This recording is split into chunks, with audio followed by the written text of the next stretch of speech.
फिरोजाबाद में 2 पालियों में परीक्षा संपन्न हुई। जिले में 13 परीक्षा केंद्र बनाए गए थे, जिसमें 5,447 परीक्षार्थियों ने परीक्षा दी।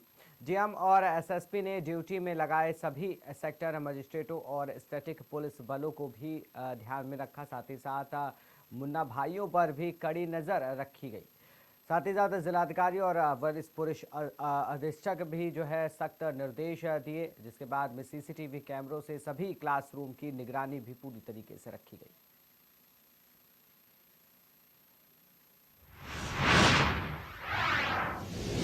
वहीं अगली खबर आ रही है सोनभद्र से। सोनभद्र जनपद के 10 परीक्षा केंद्रों पर आयोजित पीसीएस प्री एग्जाम में 4200 अभ्यर्थी शामिल थे। परीक्षा 2 पालियों में हुई। परीक्षा को नकल विहीन संपन्न कराने को लेकर अभ्यर्थी को किसी भी तरह की कॉपी किताब, थैला, मोबाइल फोन या फिर कोई इलेक्ट्रॉनिक उपकरण लेकर कक्ष में प्रवेश करने की अनुमति नहीं थी। और साथ ही साथ परीक्षा केंद्र के 200 मीटर के क्षेत्र में संचालित फोटो स्टेट की दुकानों का संचालन पूरी तरीके से मना ही था। और उसके बाद में अगर आपको बता दें तो प्रतिबंधित एडिशनल एसपी, सीओ सिटी और अन्य पुलिस अधिकारी सुरक्षा व्यवस्था को लेकर के मुस्तैदी से तैनात थे।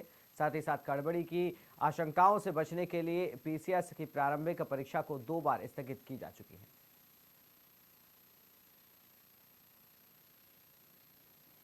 ऑर्डर के लिए अलग से फोर्स लगाया गया है, ट्रैफिक के लिए अलग से लगाया गया है, रोडवेज और स्टेशन, भीड़ भाड़ वाले स्थान, बड़ौली चौराहा, एक्स्ट्रा किसी प्रकार की छात्रों को समस्या न हो, एक्स्ट्रा फोर्स उसके लिए भी लगाया गया है।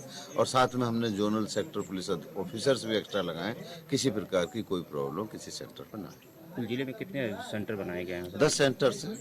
कहाँ कहाँ बनाए हैं सर? ये देखिए कि एक चौपन थाना में क्षेत्र में है, बाकी आपके रॉबर्ट्सगंज कस्बे में, एक पन्नूगंज में है, एक घोरावल में, टोटल 10 है। कुल कितने परीक्षार्थी ये परीक्षा दे रहे हैं इस समय? अब ये तो देखिए आप इनसे पूछिएगा परीक्षार्थियों वालों से, जो है ये हमारी सुरक्षा व्यवस्था की जिम्मेदारी। ठीक सर। मैडम, आज परीक्षा हो रहा है तो इसकी क्या सुरक्षा व्यवस्था की गई है? देखिए, आज यूपी पीसीएस 2024 की प्रारंभिक परीक्षा का आयोजन किया जा रहा है और यह परीक्षा 2 पालियों में आयोजित की जाएगी। और प्रथम पाली अभी शुरू होने जा रही है थोड़ी देर में, और इसके लिए पुलिस और प्रशासन की तरफ से इंतजाम किए गए हैं कि परीक्षा को सकुशल संपन्न कराया जा सके। तो मैडम, कुल कितने बच्चे परीक्षा मतलब सोनभद्र में दे रहे हैं? देखिए, रॉबर्ट्सगंज थाना क्षेत्र में कुल 6 सेंटर बनाए गए हैं और चौपन में 1 है, घोरावल में 1 सेंटर है और पन्नूगंज थाना क्षेत्र में 2 सेंटर बनाए गए हैं। ऑर्डर के लिए अलग से फोर्स लगा।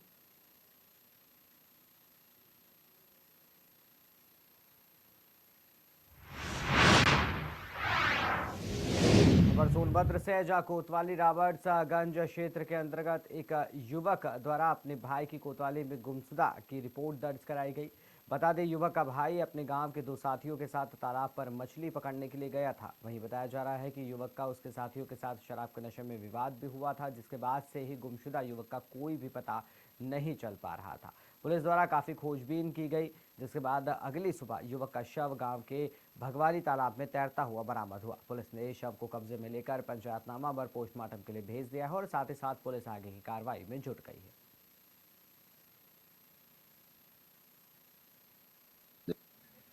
दिनांक 19/12/2024 को थाना रॉबर्ट्सगंज पर शंभू पुत्र नरेंद्र प्रजापति द्वारा एक गुमशुदगी दर्ज कराई, जिसमें बताया गया कि उसका भाई रिंकू प्रजापति उम्र 22 वर्ष निवासी बसौली अपने गांव के 2 साथियों के साथ बघवारी बंदे पर मछली मारने के लिए आया था।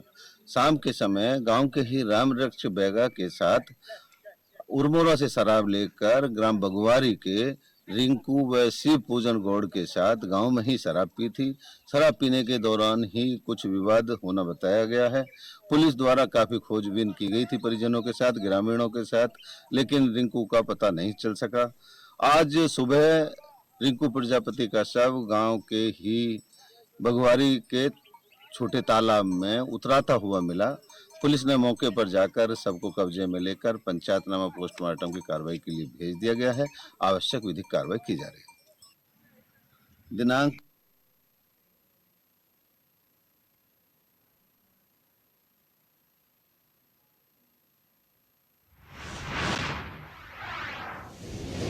फतेहगढ़ के छावनी क्षेत्र में स्वच्छता के नाम पर कहीं सफाई नहीं हो रही है। छावनी क्षेत्र में बने शौचालयों में ना ही तो पानी हो और ना ही लाइट की व्यवस्था है और ना ही गंदगी का जो भंडार है वो भी साफ दिखाई देता है। शौचालयों में कीड़े ही कीड़े दिखाई देते हैं। आने जाने वाले यात्रियों को भी परेशानियों का काफी सामना करना पड़ता है। इस समस्या से छावनी परिषद के मुख्य अधिशासी अधिकारी को भी अवगत कराया गया है, उसके बावजूद भी कोई सुनवाई नहीं हो रही।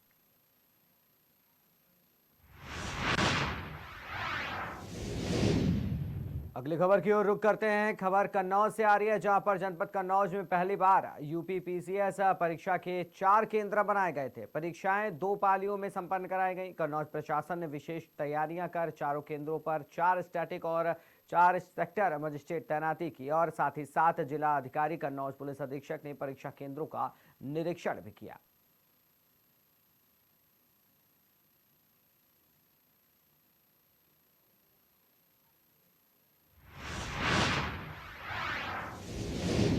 बाल विवाह रोकने और बाल विवाह के दुष्परिणामों को आमजन तक पहुंचाने के लिए नगर परिषद कार्यालय में उपस्थित आम नागरिकों और निकाय के कर्मचारियों के साथ जनप्रतिनिधियों द्वारा शपथ ली गई। इस अवसर पर पार्षद, शिक्षक, पांचाल सहित निकाय के कर्मचारी और नागरिक मौजूद दिखाई दिए।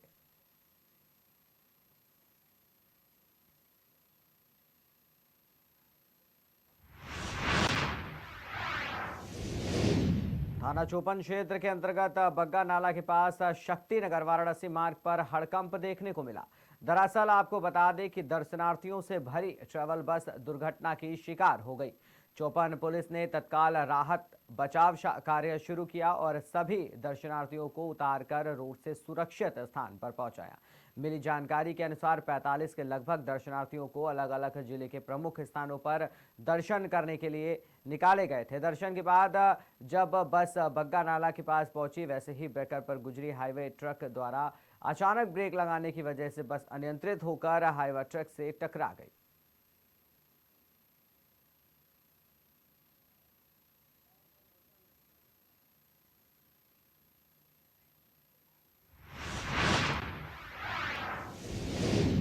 जनपद मुजफ्फरनगर के थाना मंसूरपुर क्षेत्र के ग्राम बुरबालियान में 2 समुदायों के बीच विवाद हो गया।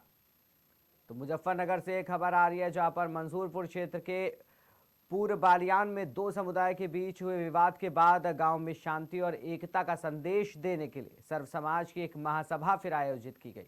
इस सभा में सभी समुदाय के लोगों ने मिलकर नफरत का पुतला फूंका और ये स्पष्ट किया कि गांव में किसी भी प्रकार की सांप्रदायिक दुर्भावना या विवाद को स्थान नहीं दिया जाएगा।